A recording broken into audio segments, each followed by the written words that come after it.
Shalom. Nama Risna Poloria Sihite. NIM 200.104.065. Mata kuliah Manajemen Kurikulum. Tugas memenuhi mata kuliah Manajemen Kurikulum dengan dosen pengampu Ibu Ruslan Pardosi M.Si.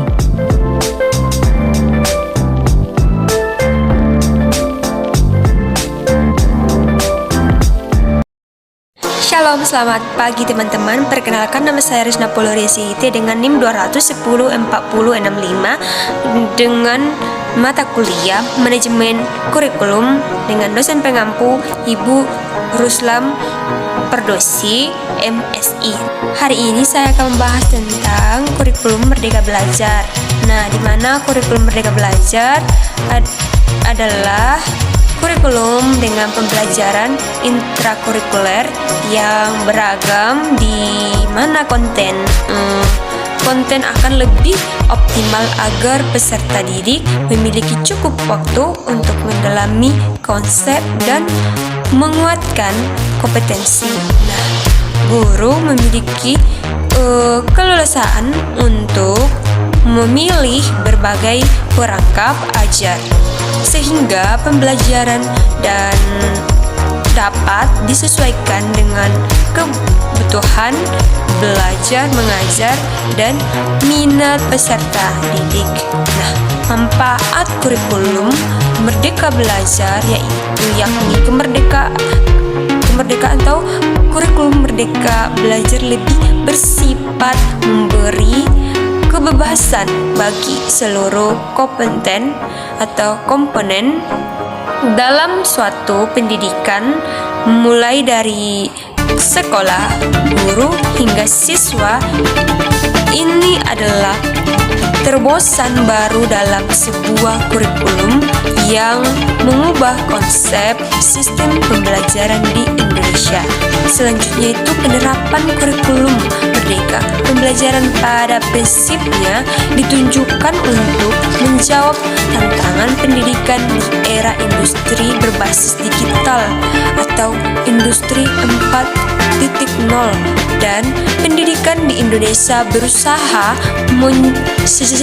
mensejari industri tersebut dengan pendidikan 4.0 pula.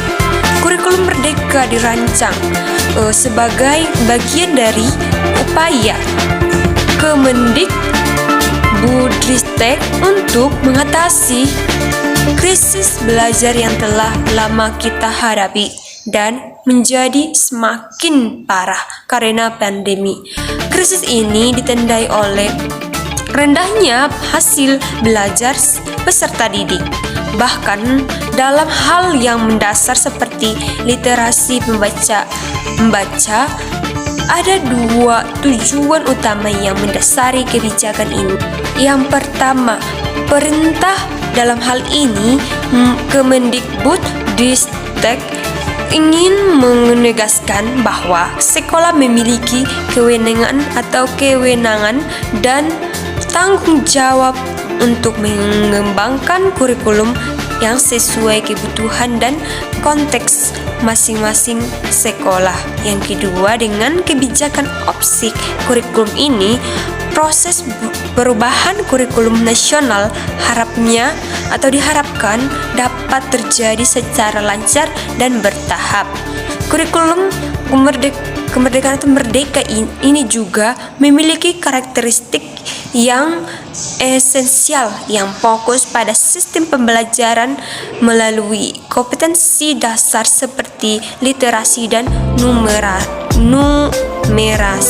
Nah, dalam proses pembelajaran, guru juga bisa memiliki fleksibilitas dan bisa menyelesaikan kemampuan siswa dengan konteks muatan lokal.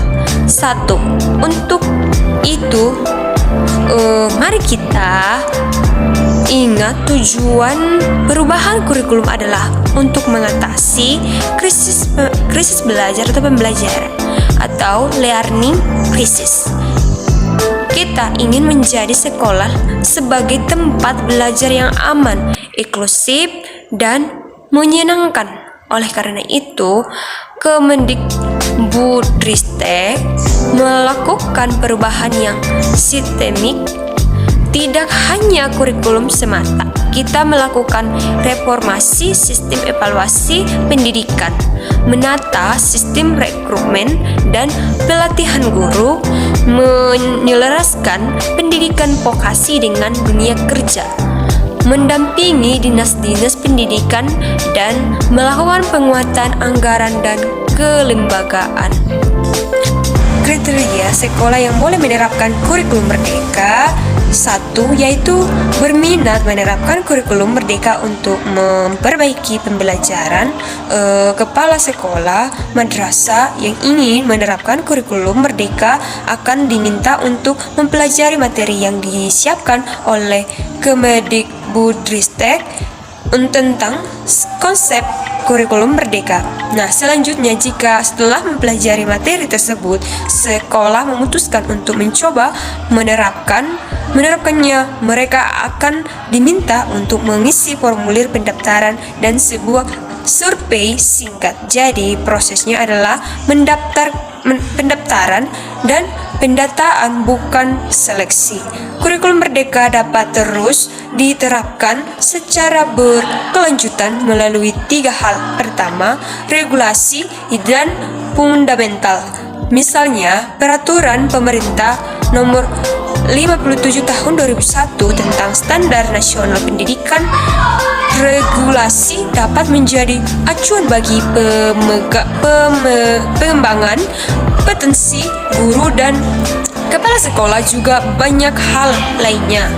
Nah, yang kedua yaitu dari sisi asesmen kurikulum harus didampingi sistem penilaian atau asesmen yang baik sebagaimana asesmen nasional atau AN sangat berbeda dengan ujian nasional.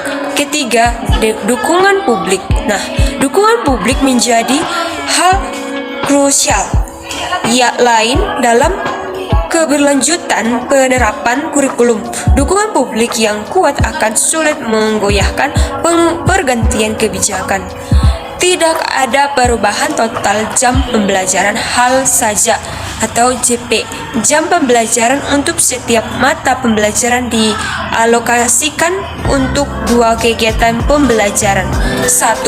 Pembelajaran intrakurikuler dan yang kedua proyek penguatan profil pembelajaran Pancasila. Jadi, jika dihitung JP, kegiatan belajar rutin di kelas atau intrakurikuler saja, memang seolah-olah JP-nya berkurang dibandingkan dengan kurikulum 2013. Namun, selisih jam pembelajaran tersebut dialokasikan untuk proyek penguatan profil pembelajar Pancasila. Lebih mendalam, sederhana, dan kurikulum merdeka lebih berfokus pada materi yang esensi dan pengembangan potensi peserta didik pada fasenya. Proses pembelajaran diharapkan menjadi lebih mendalam, bermakna, tidak tertutup, dan menyenangkan. Kurikulum merdeka diterapkan sebagai kurikulum nasional pada tahun 2020. Menerapkan kurikulum baru, metransformasi pembelajaran di sekolah, itu juga bertahap. Sekian dari asal bahasa saya tentang kurikulum Merdeka Belajar. Saya ucapkan terima kasih. Shalom.